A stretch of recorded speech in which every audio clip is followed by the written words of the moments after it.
Kailangan ng repasuhin ang batas na naghihigpit sa mga kakandidatong party list. Ayon sa grupong Kontra-Daya, hindi ginagawa ng COMELEC ang nakamandato nitong obligasyon na salain ang mga kinatawan umano ng marginalized sectors. Na Willard, live na tayo ngayon sa wakas. Sa programang Memo ng Bilyonaryo News Channel, sinabi ni Kontra-Daya convener Danilo Araw na mayroong 6 na uri ng kahinahinalang party list. Minsan sila ay bahagi ng political dynasty o kaya naman sila ay bahagi ng malalaking negosyo o kaya naman may mga pending na kaso ng graft and corruption. Kahinahinala rin daw ang mga kandidato na may koneksyon sa militar at pulis. Kabilang din sa listahan ng mga grupong may kaduda-duda o hindi malinaw na advokasya at halos walang impormasyon na bukas sa publiko. Kasama rin dito yung mga iba pang sangkot sa red tagging, particular yung mga nasa militar at pulisya na may koneksyon.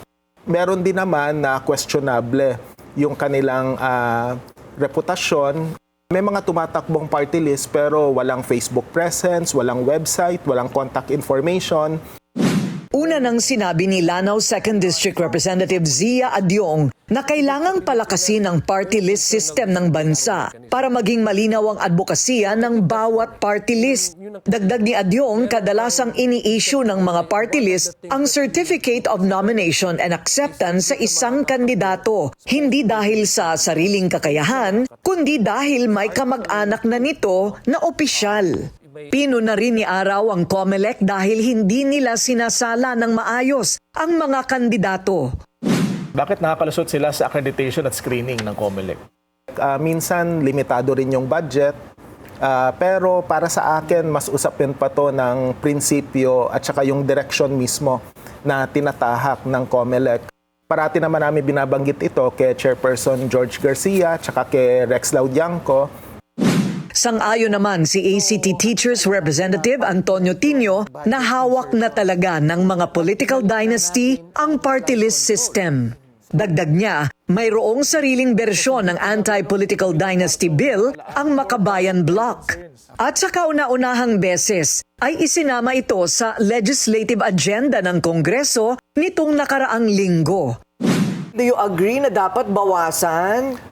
For the most part, tinake-over ng mga political dynasties, mga malaking negosyante, and so on.